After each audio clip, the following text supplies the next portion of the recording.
Bismillahirrahmanirrahim.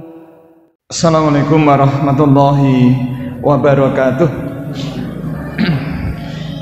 Innal hamdalillah nahmaduhu wa nasta'inu wa nastaghfiruh wa na'udzu billahi min syururi anfusina wa min sayyiati a'malina may yahdihillahu fala mudhillalah wa may yudhlil fala hadiyalah. Asyhadu an la ilaha illallah wa asyhadu anna Muhammadar Rasulullah. Allahumma sholli wa sallim wa barik ala sayyidina Muhammadin wa ala alihi wa sahbihi ajma'in. Qala Allah ta'ala fi kitabil karim, a'udzu billahi minasyaitonir rajim. Bismillahirrahmanirrahim. Ya ayyuhalladzina amanu kutiba alaikumusiyam kama kutiba alal ladzina min qablikum la'allakum tattaqun. Wa qala Rasulullah sallallahu alaihi wasallam, man shoma ramadhana imanan wa ihtisaban ghufira lahu ma taqaddama min dzambi. Ibu bapak masyaallah muslimin jamaah salat maghrib dan salat isya yang kami hormati dan yang dirahmati Allah Subhanahu wa taala, marilah kembali di kesempatan malam hari ini kita haturkan rasa syukur kita kehadirat Allah Subhanahu wa taala atas ridha dan berkenan Allah. Di sore hari ini kita masih diizinkan bisa sholat maghrib secara berjamaah. Mudah-mudahan ibadah sholat maghrib kita tadi diterima oleh Allah Subhanahu wa taala. Yang kedua, semoga salawat dan salam senantiasa Allah limpahkan kepada baginda Rasul Muhammad sallallahu alaihi wasallam, dan semoga Allah limpahkan pula kepada keluarga beliau, juga sahabat beliau, para tabi'in, para ulama, dan semoga terlimpah arwah pula kepada kita sekalian dan keluarga kita di rumah kita masing-masing. Ibu bapak yang kami hormati dan yang dimuliakan Allah Subhanahu wa taala, kira-kira sebulan lagi kita akan bersama-sama memasuki bulan suci Ramadan. Bapak Ibu, kalau kita ini segera memasuki Ramadan, kira-kira perasaan kita bagaimana? Senang atau susah? Senang. Kenapa senang? Kan ibu-ibu harus masak, harus sungguh di awal, kemudian bapak dan putra-putra masih sare, ibu-ibu sudah harus geludakan di dapur, kemudian siang sore suami dan anak-anak tidur karena pagi tidurnya kurang gitu. Kemudian ibu-ibu masih sudah harus masak. Kemudian malam tadarus, kemudian ikut kultum di masjid, ba'da isya, kemudian tarawih, malam masih tadarusan. Istirahatnya kurang. Kenapa malah senang? Kenapa malah senang, Bu, Pak? Bapak-bapak juga begitu, kerja ngantuk. Kenapa malah senang ketika Ramadan? Nah, Bu, yang Ramadan susah angkat tangan. Gak ada. Yang seneng angkat tangan. Semuanya angkat tangan. Bapak Ibu, kenapa kita seneng? Ya kalau kita biasa ngaji, insya Allah pasti seneng. Kenapa seneng? Karena Rasulullah nanti paring pangandikan, man shoma ramadhana imanan wahtisaban ghufira lahu ma taqaddama min dzambi. Barang siapa melaksanakan melaksanakan puasa Ramadan dengan sepenuh iman dan mengharapkan pahala dari Allah Subhanahu wa taala, maka Allah akan ampunkan dosa-dosanya yang telah lampau.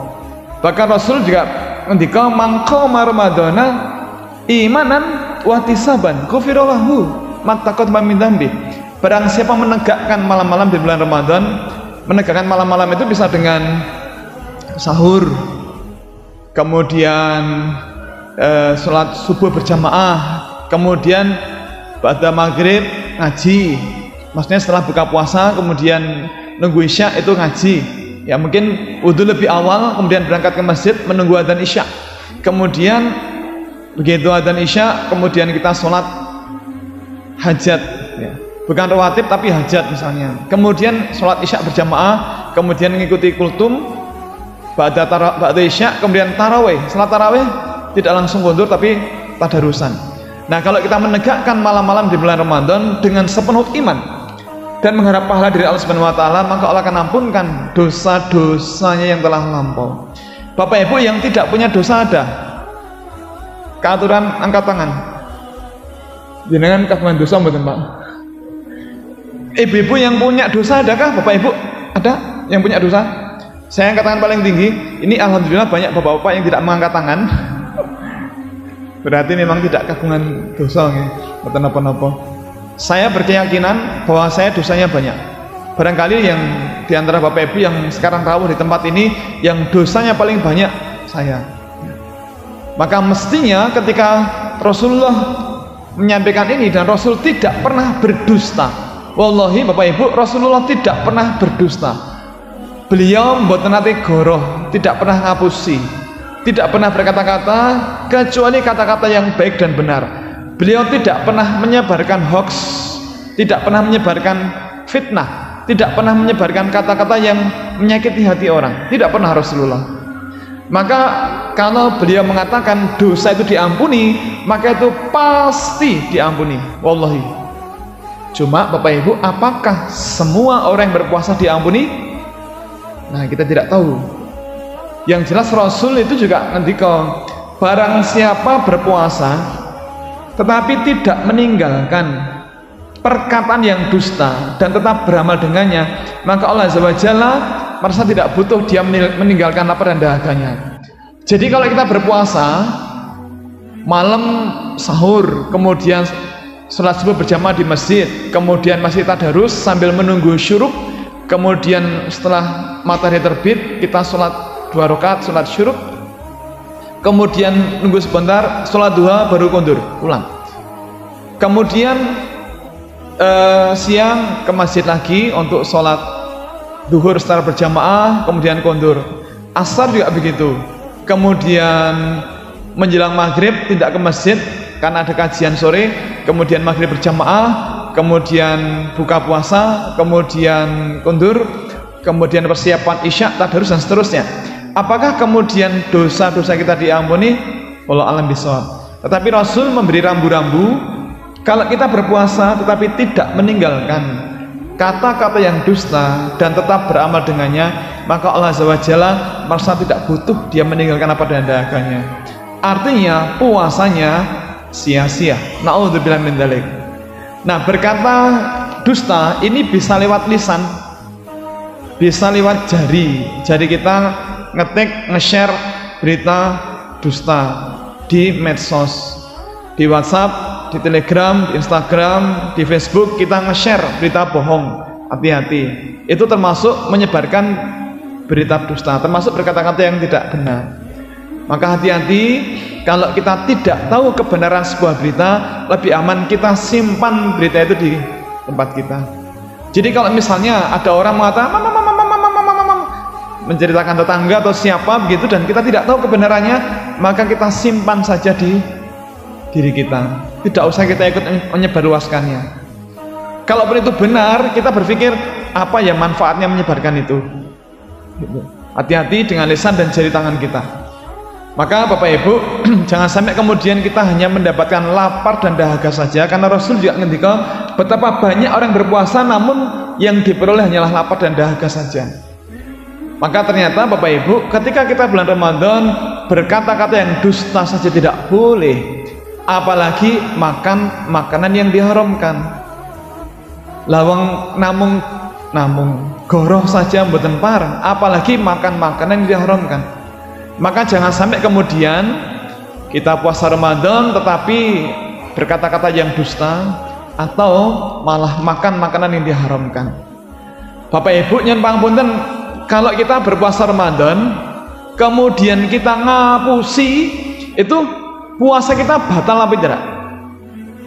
Ulangi, ini panjenengan dereng fokus. Kalau kita puasa Ramadan kemudian goroh ngapusi, puasanya batal apa mboten? Tidak, jangan khawatir, tidak. Tetapi pahalanya amblas. Pahalanya hilang, habis. Kemudian kalau puasa Ramadan apa? Terus nyolong. Itu kira-kira puasa kita batal apa tidak? Tidak. Jangan khawatir, tidak. Tetapi pahalanya habis. Atas. Kemudian kalau puasa Ramadan siang-siang makan makanan yang diharamkan, puasanya batal apa tidak? batal mangan. Kan makan makanan yang halal pun yang haram batal puasanya. Maka monggo ngatos-atos termasuk yen pangapunten Bapak Ibu, kalau kita akan buka puasa monggo ini kita hati-hati, jangan sampai kita berbuka puasa dengan makanan yang diharamkan. Jangan sampai kemudian masuk makanan haram ke dalam mulut kita maupun mulut anak keturunan kita atau pasangan hidup kita. Jangan sampai kita membawa pulang makanan yang diharamkan yang kemudian dimakan oleh keluarga kita. Na'udzubillah min dzalik. Kalau kita ragu-ragu, jangan dimakan. Kalau ragu-ragu, jangan dimakan. Hati-hati karena Rasul dulu pernah di zaman Rasul ada seorang laki-laki yang setelah melakukan perjalanan yang jauh kemudian masuk ke masjidnya Rasul, kemudian berdoa dengan mengangkat tangan yang sangat tinggi seraya mengucapkan ya Rob, ya Rob, ya Rob. Kemudian berdoa terus begitu, dan ada sahabat yang memperhatikan ternyata karena beberapa hari kok ndonga terus kok sepertinya khusyuk sekali tapi kok masih berdoa, berarti doanya belum dikabulkan begitu. Nah Rasul kemudian bertanya, ya Rasul, kenapa kok Allah tidak segera mengabulkan doanya? Nah Rasul kemudian mengatakan, bagaimana mungkin Allah mendengarkan doanya? Loh kenapa ya Rasul? Karena makanan yang biasa dia makan dan pakaian yang dikenakan itu tidak pernah diperhatikan, itu halal pun tidak. Maka ternyata kalau kita memakan makanan yang diharamkan, maka doa-doa kita tidak akan dikabulkan. Apalagi kita ingat hadis yang sering kita sampaikan ketika Sa'ad bin Abi Waqqas itu minta kepada Rasul untuk didoakan agar menjadi orang yang terkabul doanya. Maka Rasul kemudian berpesan, wahai Sa'ad, perbaikilah makananmu, jagalah dari yang haram, jangan sampai ada makanan haram yang masuk ke dalam mulutmu, karena demi Rabb, demi jiwaku yang ada di tangannya, sungguh jika seseorang yang memasukkan makanan haram ke dalam perutnya maka tidak akan diterima amal-amalnya selama 40 hari. Dan seorang hamba yang dagingnya tumbuh dari hasil menipu dan riba, maka neraka lebih layak baginya. Bapak Ibu niki saat ini bulan apa? Rajab nggih, Rajab. Terus setelah Rajab Sya'ban. Besok di Jam Masbah Ramadan mulai tanggal pinten? 2. Nek tengen masjid kula Al-Huda Tembi itu kita mulai tanggal 1 Pak Ramadannya. Di sini mulai tanggal 2 ya. Kenapa nggih Mas? Oh tanggal 1, tanggal 1 enggak Pak? Bukan tanggal 2. Kita Ramadan mulai tanggal 1 ya, sepakat ya. Nah kebetulan tanggal 1-nya 2 April. Tapi Ramadan mulai tanggal 1. Mohon dicatat Bapak Ibu, kita Ramadan mulai tanggal 1. Bukan tanggal 2. Berarti tarawihnya mulai 1 April. Kalau Pak. Napa nipun? Oh nggih, tarawihnya tanggal 1 April malam, nggih. 1 April malam. Tapi kalau pergantian bulan Komariah itu kan maghrib, nggih. Jadi sekarang sudah masuk tanggal besok. Nah Bapak Ibu, kalau misalnya kita di akhir Sya'ban, ini Rajab nggih, Rajab, kemudian bulan depan Sya'ban. Nah kalau di akhir Sya'ban kita makan makanan yang diharamkan, maka amal ibadah kita selama 40 hari berikutnya tidak akan diterima Allah Subhanahu wa taala. Padahal bulan berikutnya adalah Ramadan. Berarti Ramadan kita hilang. Naudzubillah min dzalik. Maka hati-hati, betul hati-hati, jangan sampai ada makanan haram yang masuk dalam mulut kita maupun mulut keluarga kita. Karena kalau itu terjadi di akhir Sya'ban, maka Ramadan kita hilang. Naudzubillah min dzalik. Maka monggo Bapak Ibu, atos-atos jangan sampai ada makanan haram yang masuk dalam mulut kita. Nah, makanan haram itu bisa di menu Ramadan besok, menu buka puasa itu bisa berupa makanan haram yang dia itu haram lidatihi. Contohnya daging babi, lemak babi, jeroan babi, daging bangkai, termasuk bakso sing meniku Trimulyon Jutis Bantul. Niku bakso yang dibuat dari daging ayam tiren. Berarti dia haram lidatihi. Atau saren misalnya, itu haram lidatihi. Atau buka puasa sambil minum minuman keras misalnya, itu berarti haram lidatihi, zatnya haram. Tetapi hati-hati, karena ternyata halal haram itu tidak hanya zatnya, tapi bisa pula haram li ghairihi, haram kan alasan yang lainnya.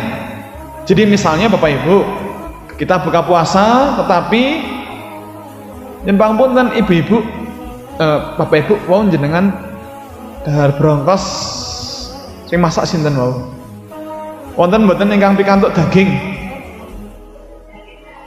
Oh, mboten nggih daging. Kok ketinggalan wonten daging Jawi sing petak digoreng dados coklat? Oh niku tahu.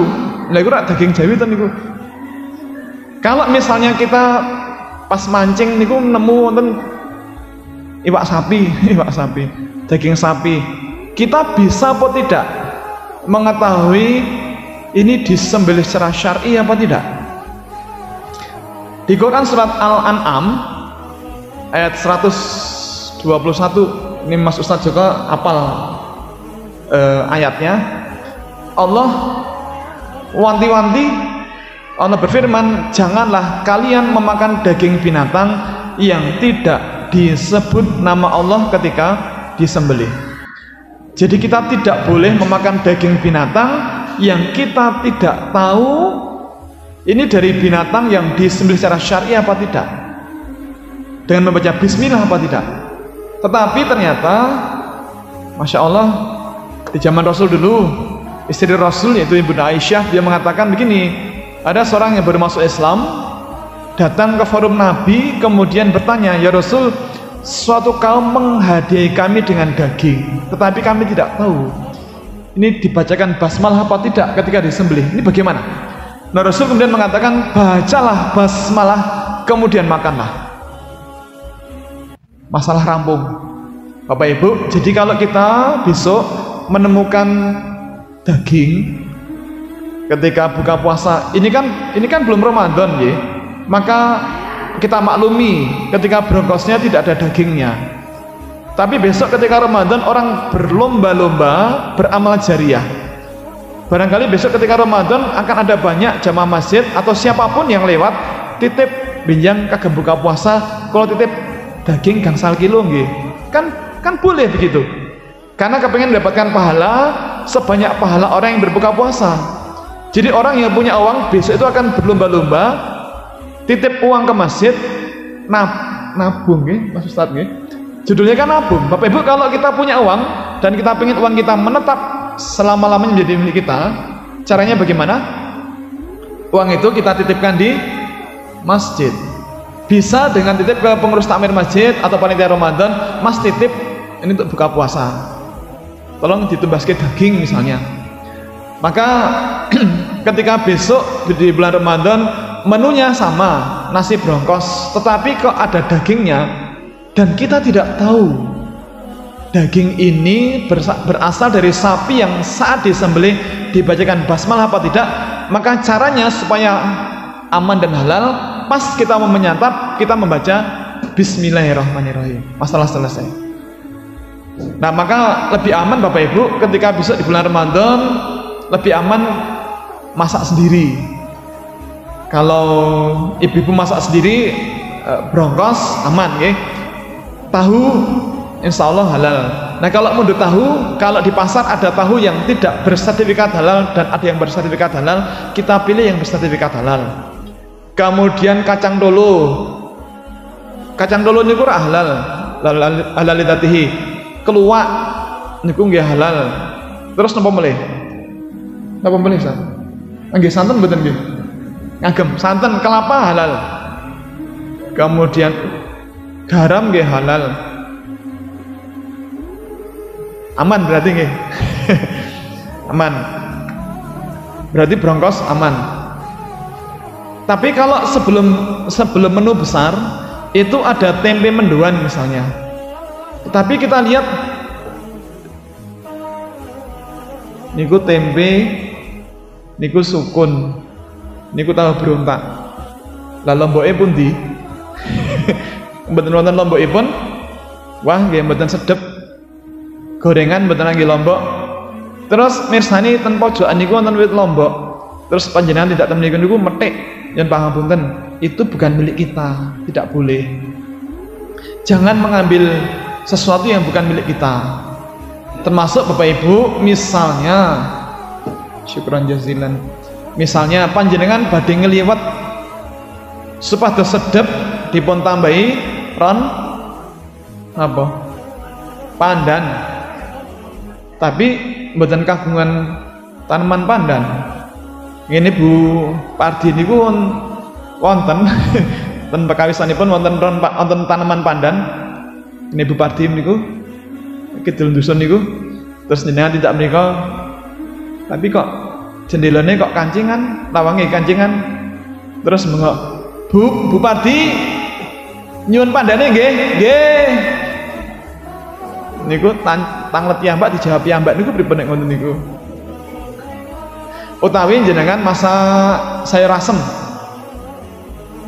Wong kurang kecup, wong niku mundhut ten Peken Bantul, mundhut Blimbing Wuluh, tapi kok namung wonten setunggal nggih kirang kecut. Ini Bu Bambang niku nggih wonten wit Blimbing Wuluh. Bu Bambang nyuwun Blimbing Wuluh nggih. Nggih, monggo mundhut piyambak 3 kilo. Dan pangapunten boten pareng. Blimbing Wuluh yang semula halal lidzatihi, tetapi kalau diambil tanpa minta izin dia menjadi haram li ghairihi. Lombok yang dia itu halal lidzatihi, kalau kita ambil tanpa minta izin maka dia menjadi haram li ghairihi. Haram karena cara memperolehnya, bukan karena zatnya tapi karena hal yang lainnya. Termasuk menawi panjenengan mundhut gorengan mendoan misalnya.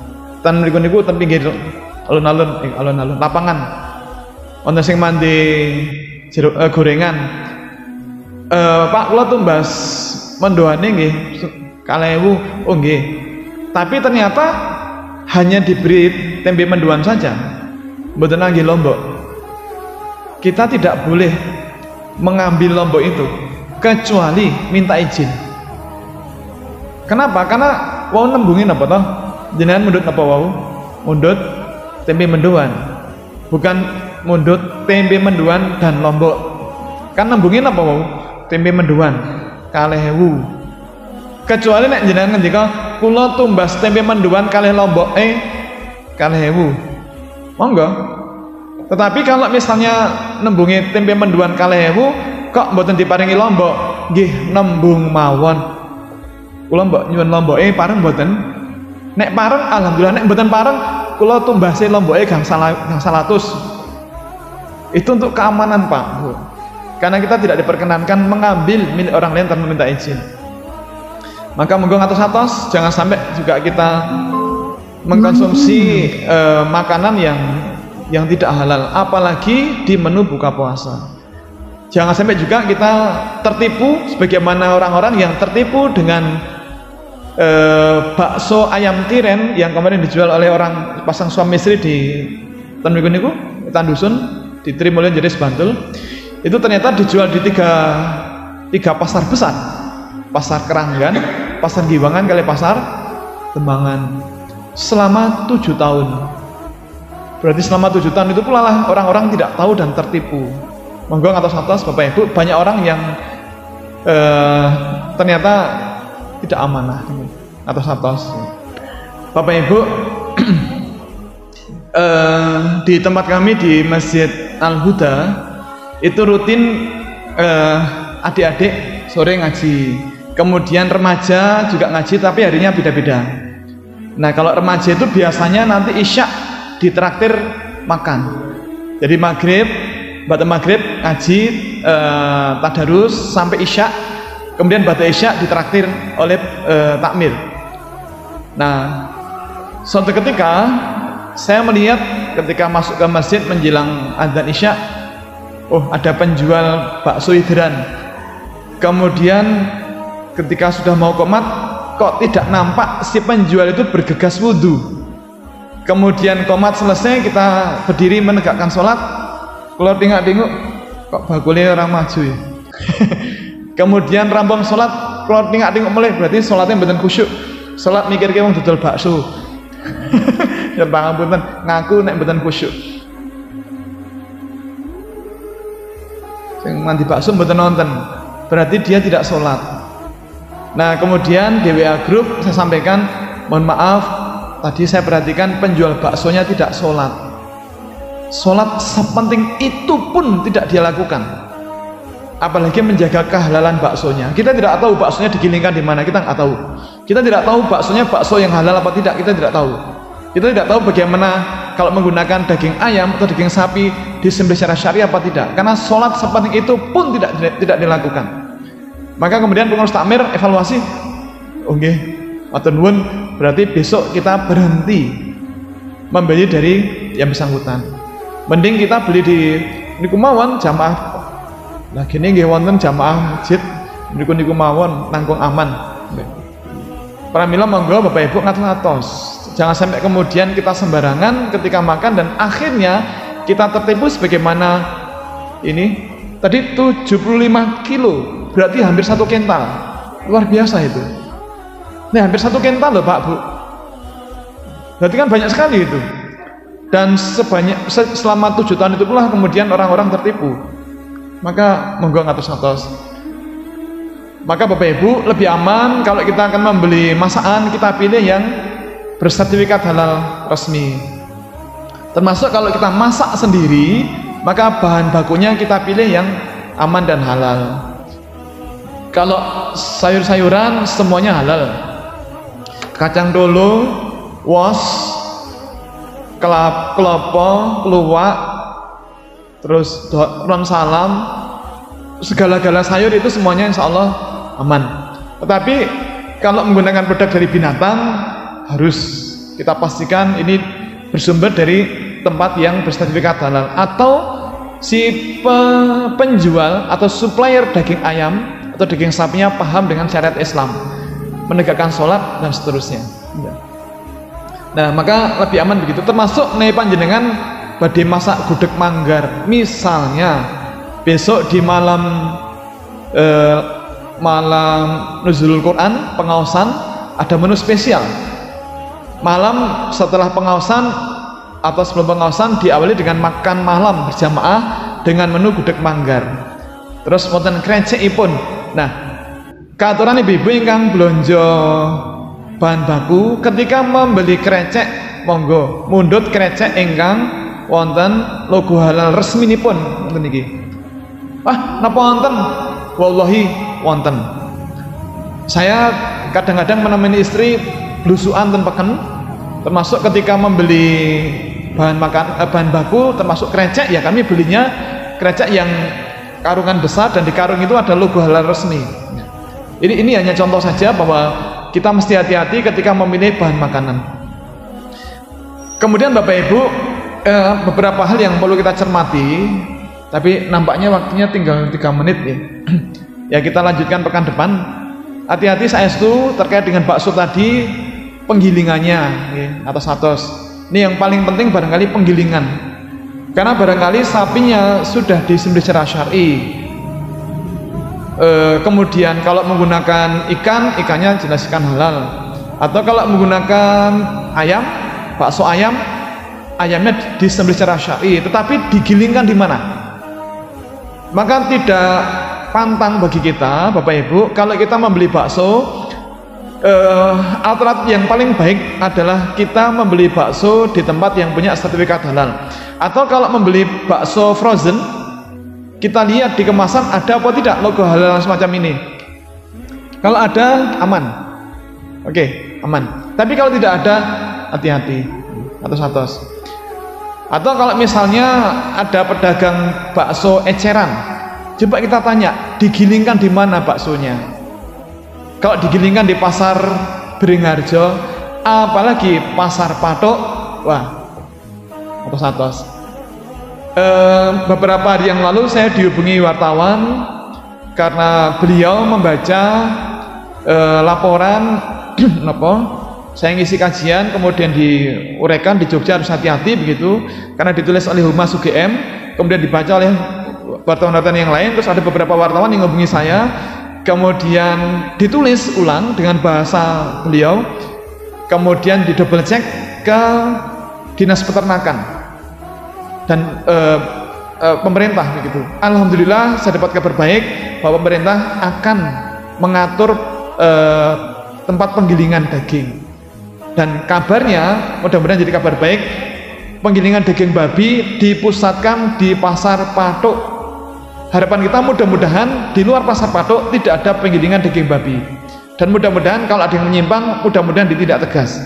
Kenapa? Karena kalau penggilingannya campur, ini semuanya bisa jadi haram. Bakso, batagor, sambal goreng, rolade, spaghetti, sosis, lumpia Solo, galantin, burger, tahu bakso, ini semuanya digiling. Nah, kalau penggilingannya di pasar patok atau pasar Beringharjo, maka kalau pasar Beringharjo berpotensi tercemar. Kalau di pasar patok pasti haram. Kenapa? Karena di pasar patok penggilingannya semuanya campur babi. Pramila sepeda malih, monggo Bapak Ibu, ketika Ramadan nanti jangan sampai kita menyiapkan menu buka puasa yang ternyata tercemar dengan barang haram lewat penggilingan. Demikian, mudah-mudahan ada manfaatnya dan kita sambung pekan depan insyaallah. Mudah-mudahan Allah mengizinkan kita bermuajahah silaturahim lagi dalam keadaan yang sangat baik seperti sekarang. Demikian, mohon maaf atas semua khilaf. Akhirul kalam, assalamualaikum warahmatullahi wabarakatuh.